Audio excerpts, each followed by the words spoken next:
He had his doubts about her, but had no clue who she was with. This story is wild.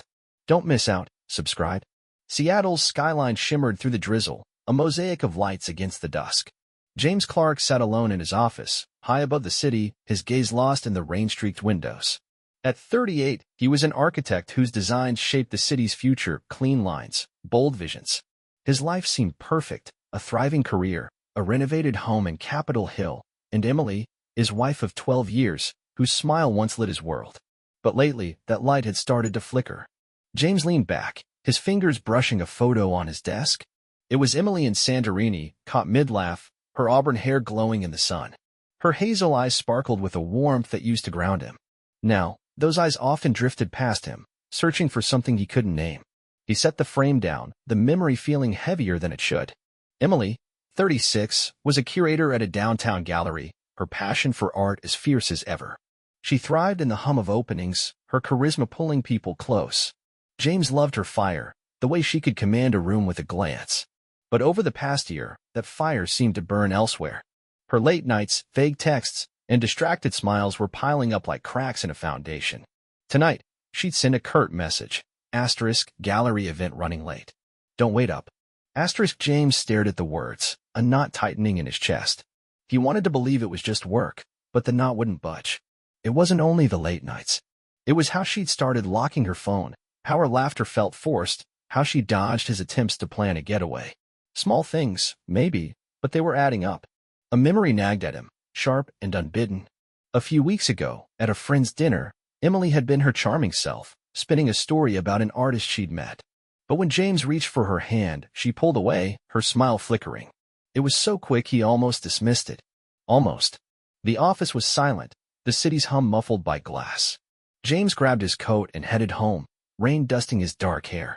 Their house was a mid-century gem they'd poured their hearts into: cedar shelves, a skylight in the kitchen, a garden where Emily planted lavender.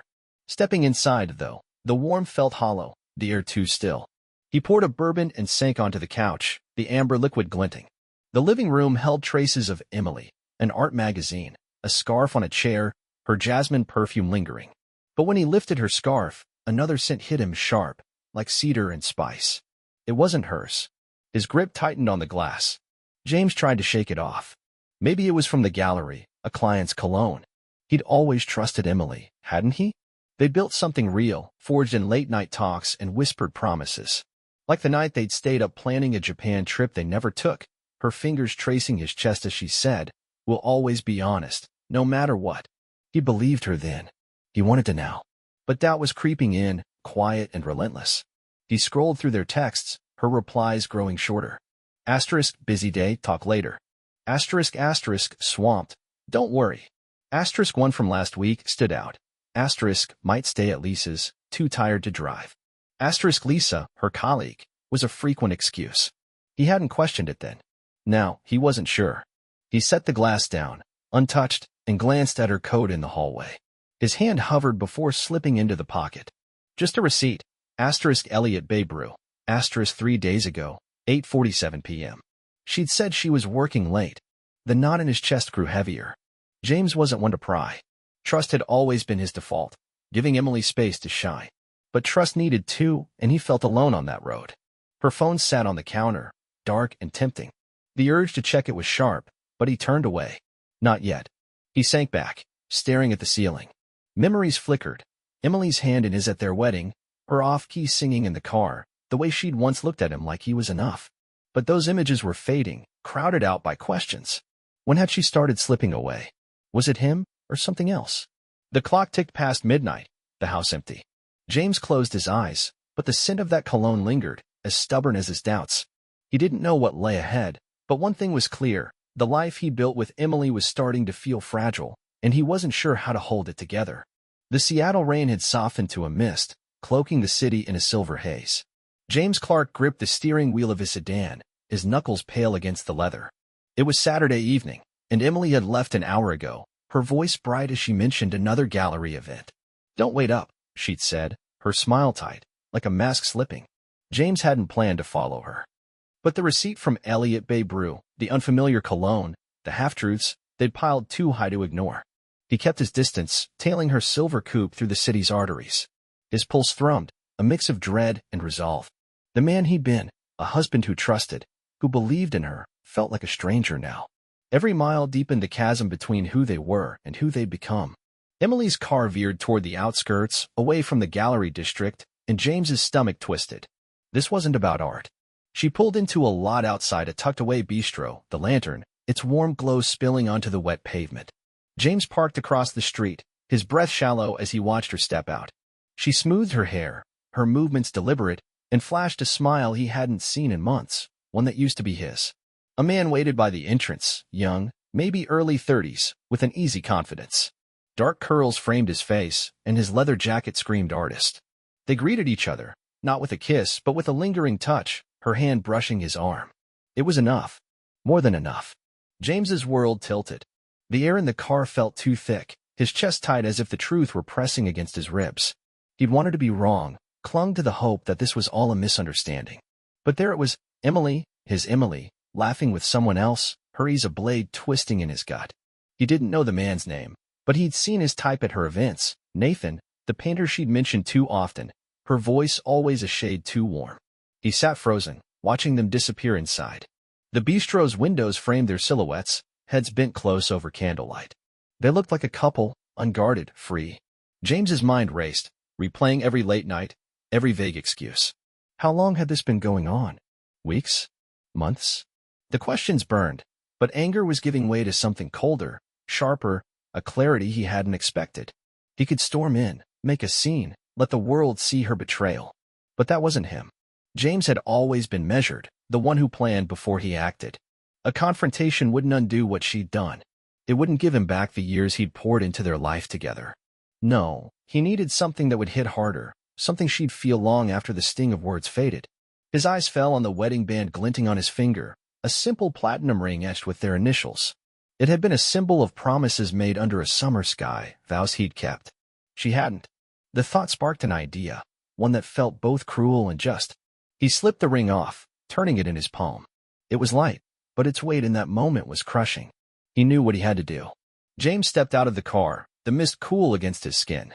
He crossed the street, each step steady despite the storm inside him. The bistro's door chimed as he entered, the hum of conversation and clinking glasses wrapping around him. He scanned the room, spotting Emily and Nathan in a corner booth, her laughter soft but piercing. She hadn't seen him yet. Good. He caught a waiter's eye, a young man with a polite smile. "I need a favor," James said, his voice low, calm. He held up the ring, its metal catching the light. "Take this to the woman at that table." He nodded toward Emily. "Don't say who it's from. Just place it in front of her." The waiter hesitated, curiosity flickering in his eyes, but he nodded. "Sure thing." He took the ring, cradling it like a secret, and moved toward her table. James slid into a seat near the bar, half hidden by a pillar, his pulse steady now. He wanted to see her face when the truth landed, not his truth, but hers, reflected back. The waiter approached, smooth and professional. He set the ring on the table, murmuring something James couldn't hear. Emily's laughter stopped, her hand freezing mid-gesture. She stared at the ring, her brow furrowing, then picked it up. Her eyes widened, recognition dawning like a slow fracture. Nathan leaned in, confused, his voice a low hum of questions she didn't answer. James watched, his expression unreadable. Her head turned, scanning the room, and then their eyes met. For a moment, the bistro faded, the chatter, the clink of glasses, Nathan's puzzled stare. It was just them, locked in a silence louder than any words. Her face drained of color, her lips parting as if to speak, but nothing came. She knew. She knew he knew. He didn't move, didn't flinch. The hurt was there, raw and heavy, but so was something else, a resolve that felt like armor. This wasn't the end. It was the beginning of something she hadn't seen coming, something that would make her understand the cost of her choices. The ring was just the first step. The air in the lantern felt charged, like the moment before a storm breaks. Emily's eyes were still locked on James, her face a canvas of shock and guilt. The wedding ring sat in her palm, its glint a silent accusation. Nathan, oblivious to the weight of the moment, frowned, his voice cutting through the haze. What's this? You okay?" She didn't answer, her gaze tethered to James, who sat motionless at the bar, his expression carved from stone. Emily stood, her chair scraping softly against the hardwood floor. Her steps were unsteady, as if the ground might betray her too. Nathan reached for her arm, but she brushed him off, her focus singular. She crossed the bistro, each step narrowing the distance between her and the man she'd vowed to love forever. James watched her approach, his heart a tangle of pain and purpose. He'd imagined this moment, rehearsed the words, but now that it was here, he felt only a quiet certainty.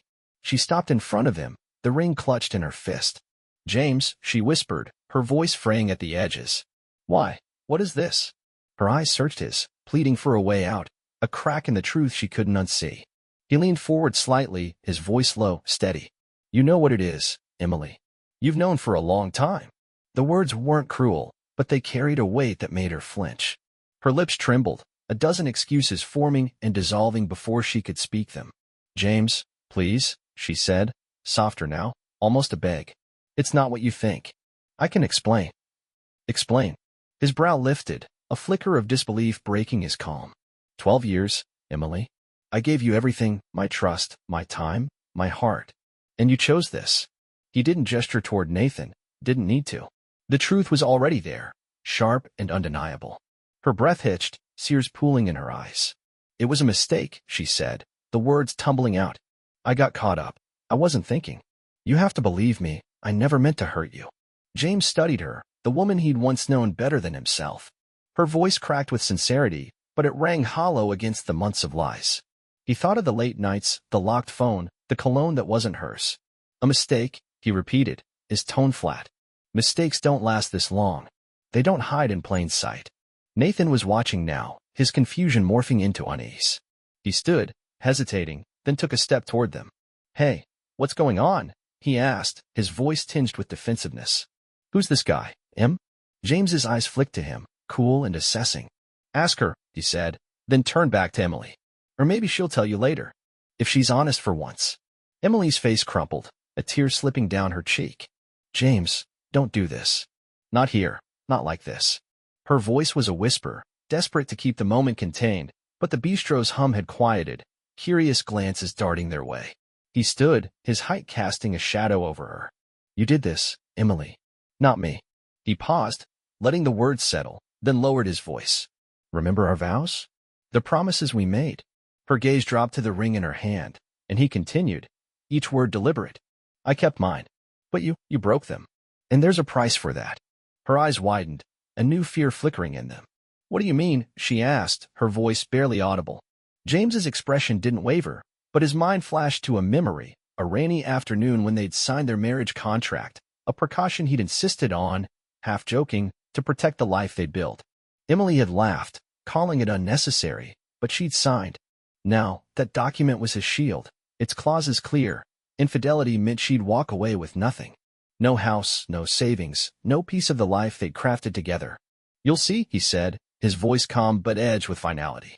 "You made a choice, Emily. Now you'll live with it." She shook her head, tears falling freely now. "James, please. I know I messed up, but we can fix this.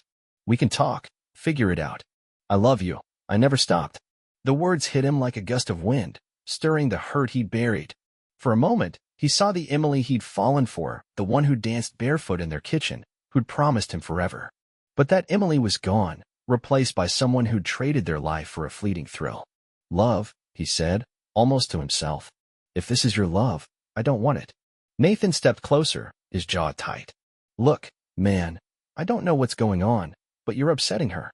Maybe you should back off." James met his gaze, unflinching. "This isn't about you," he said, his tone cutting through the tension. "But if you're smart, you'll ask yourself what she's told you. And what she hasn't." Emily's sob broke the silence, soft but piercing. She reached for James's arm, but he stepped back, the space between them a chasm now. "I'm done, Emily," he said, his voice steady. "You'll hear from me soon." He turned and walked out, the bistro's chatter swelling behind him. The mist outside was cool against his face, grounding him as he crossed to his car. Inside, he sat for a moment, the ring's absence on his finger a strange weight. He'd expected rage, maybe tears, but what he felt was clarity. Emily had made her choice, and now he'd make his. As he drove away, the city lights blurred through the rain. He thought of the contract, its terms waiting like a promise kept. Emily didn't know it yet, but the life she'd taken for granted was about to slip through her fingers, just as she'd let him slip through hers. Emily stood frozen in the bistro, the ring heavy in her hand, its cold metal burning against her skin. James's footsteps faded into the Seattle mist outside, but his words echoed, sharp and final. The hum of the lantern resumed, glasses clinking, voices murmuring, yet it all felt distant, like a scene from someone else's life. Her life, the one she'd built with James, was unraveling, and she was the one who'd pulled the thread. Nathan's voice broke through, tentative. What just happened? Who was that? He was still at the table, his brow creased, a mix of confusion and unease in his dark eyes. She turned to him, her throat tight, but no words came. How could she explain? Nathan was a spark, bright, fleeting, a distraction from the quiet ache she'd felt for months. But James was her foundation, the man who'd held her through every storm, until she'd pushed him away. I need to go, she mumbled, grabbing her purse. Nathan stood, reaching out, but she shook her head. Not now. Her voice cracked, and she hurried out, the doors chime a hollow note behind her. The night air was sharp, the mist settling on her face like tears she hadn't shed yet. James's car was gone, the street empty except for her own coupe, parked under a flickering streetlight. She slid inside, her hands trembling as she gripped the wheel. The ring sat on the passenger seat, glinting like an accusation. She wanted to call James, to beg, to undo the last hour, but her phone felt like a brick in her bag. What could she say? That it was a mistake? That Nathan meant nothing? The truth was Messier, she'd been lost, chasing a thrill to fill a void she couldn't name. And now the cost was staring her in the face. Driving home, the city blurred past, neon signs smearing into streaks of color. Their house loomed ahead, its warm lights a cruel contrast to the cold knot in her chest. She stepped inside, the silence deafening. The cedar shelves, the lavender in the garden, the skylight they'd chosen together, it was all theirs, hers and James's. But his coat wasn't on the rack, his keys not on the counter. The absence hit harder than she'd expected. Emily sank onto the couch, her fingers tracing the ring's engraving, their initials, a promise now broken. She thought of James's face in the bistro, not angry but resolute, his eyes holding a pain she'd cost. He'd mentioned a price, a choice she'd have to live with. Her mind raced to their marriage contract, signed years ago in a lawyer's office, a formality she'd laughed off. We'll never need this, she'd said, her pen scratching the page. But James had been serious, his voice quiet as he'd insisted on clauses to protect their future. Clauses about trust. About betrayal. Her breath caught. She rummaged through a drawer, pulling out old files until she found it. The contract, its pages crisp despite the years. Her eyes scanned the text, landing on the infidelity clause. In the event of proven infidelity, the at-fault party forfeits all shared assets, including property and joint accounts. The words blurred as panic rose. The house, their savings, the life they'd built, it could all be gone. Because of her. She dropped the papers, her hands shaking. This wasn't just about losing James. It was about losing everything, her home, her stability, the world she'd taken for granted. She wanted to believe he wouldn't enforce it, that his love would outweigh his hurt. But the James in the bistro wasn't the man who'd forgiven her quirks, who'd planned a future by her side. That James was gone, and she'd driven him away. Emily paced the living room, memories flooding in. The night they'd painted the kitchen, splattered and laughing. The mornings he'd made her coffee, knowing just how she liked it. The way he'd held her when her first gallery show flopped, whispering, "You're unstoppable." She'd been unstoppable then, with him. Now, she felt small, fragile, a stranger in her own story. Her phone buzzed. A text from Nathan? Asterisk, you okay? Talk to me. Asterisk, she stared at it, her thumb hovering, then set the phone down. Nathan was a mirage, a fleeting escape from the restlessness that had crept into her life. She'd told herself it was harmless, a few drinks, a few laughs, a chance to feel seen again. But it wasn't harmless. It had cost her everything. She thought of calling Lisa, her colleague, but hesitated. Lisa had warned her months ago, catching her too close laugh with Nathan at an event. Be careful, Em, she'd said, her tone gentle but firm. Emily had brushed it off, convinced she could balance it all. Now, the idea of facing Lisa, or anyone, felt like walking into a spotlight she couldn't escape. The clock ticked toward dawn, the house still empty. Emily curled up on the couch, the ring beside her, its presence a reminder of what she'd broken. She wanted to fight, to fix it, but the contract's words loomed like a verdict. James wasn't here, but his choice was clear. He'd given her the truth, and now she'd have to face it, alone. Morning light filtered through the skylight, casting soft shadows across the living room where Emily sat, still clutching the marriage contract. The pages were creased now, her fingers tracing the words that spelled out her ruin. She hadn't slept, her eyes red from tears that came and went like Seattle's rain. The house was too quiet, every creak a reminder of James's absence. His coffee mug wasn't in the sink, his shoes not by the door. It was as if he'd already started erasing himself from their life. Emily stood, her legs unsteady, and walked to the kitchen. The lavender outside the window swayed in the breeze, a piece of their shared dream now mocking her. She'd planted it with James, their hands dirty, their laughter light. That was before she'd let restlessness creep in. Before Nathan's easy smiles became a temptation she didn't resist. She poured a glass of water, her throat dry, but it did nothing to ease the ache inside. Her phone lay on the counter, Nathan's unread text glowing. Asterisk, call me, M. I'm worried. Asterisk, she ignored them, her mind replaying the bistro, James's calm voice, the ring's weight, the moment her world cracked open.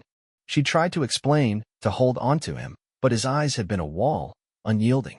He'd said she'd live with her choice, and now the contract made it real. No house, no savings, nothing but the guilt she carried.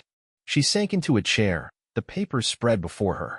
She wanted to believe there was a way out, a loophole, but the terms were ironclad. James had always been thorough, his architect's mind planning for every angle. She'd signed without a second thought, her love for him blinding her to the fine print. Now, that love was a ghost, and the fine print was her judge. The doorbell chimed, startling her. For a wild second, she hoped it was James, ready to talk, to give her a chance. But it was a courier, his clipboard crisp. "Emily Clark?" he asked, holding out an envelope. She nodded, her hands trembling as she signed. The packet was thin, official, the law firm's logo stark against the white. She tore it open, her breath catching. A notice from James's attorney, citing the contract's infidelity clause. She had until tomorrow to vacate the house. The words blurred, her chest tightening. Tomorrow. One day to pack up 12 years, to leave the home they'd built. She wanted to scream, to call him, to beg, but pride, or maybe shame, held her back. She'd made this mess, and he was letting her face it. Alone. Emily wandered the house, each room a memory she couldn't escape. The living room where they'd danced to old records, the bedroom where they'd whispered plans for a family they never started. She stopped at a photo on the mantel, their wedding day, her veil catching the wind, James's arm around her. She'd been so sure then, so certain they'd weather anything. But she drifted, chasing a spark she thought she'd lost, and now the cost was everything. She began packing, her movements mechanical. Clothes in a suitcase, books in a box, each item a piece of a life she'd shattered. The lavender painting she'd made for James, inspired by their garden, stared at her from the wall. She couldn't take it, it was his, a gift from a time when she'd been his too. She left it hanging, a quiet apology she knew he'd never accept. Her phone buzzed again, this time Lisa. Asterisk, heard you left the gallery event early. Everything okay? Asterisk, Emily's thumb hovered, the urge to confess clawing at her. But what could she say? That she'd betrayed the man who'd given her everything? That she'd traded love for a fleeting thrill? She typed a reply, "I'm fine," and deleted it. Lisa didn't deserve her lies. By afternoon, the house looked emptier, though it was only her things gone. James's books, his sketches, his presence, they stayed, claiming the space. She sat on the couch, the suitcase at her feet, and thought of Nathan. He called twice, but she hadn't answered. He was a mistake, a mirror showing her own flaws. She'd thought he saw her, the real her, but he'd only seen what she wanted to project, a woman untethered, free. Now, freedom felt like falling. Emily walked to the garden, the lavender's scent sharp in the cool air. She'd come out here to think, to dream, with James beside her. She'd been restless even then, craving more recognition, more excitement, more of something she couldn't name. She told herself it was normal, that James's steady love was enough. But Nathan's attention had been a siren call, and she'd followed it, blind to the rocks ahead.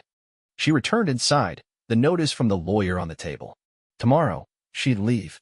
A cheap apartment waited downtown, all she could afford now. Her gallery job was shaky, whispers of her absence at events had started to spread. She'd been so sure she could balance it all, keep James and chase her spark. But balance was a lie, and she'd fallen hard. As dusk settled, Emily took one last look around. The house was James's now, just as it should be. She'd broken their vows, and he'd held her to them, not with anger but with a justice that cut deeper. She slipped the ring into her pocket, not as a keepsake but as a reminder of what she'd had and what she'd lost.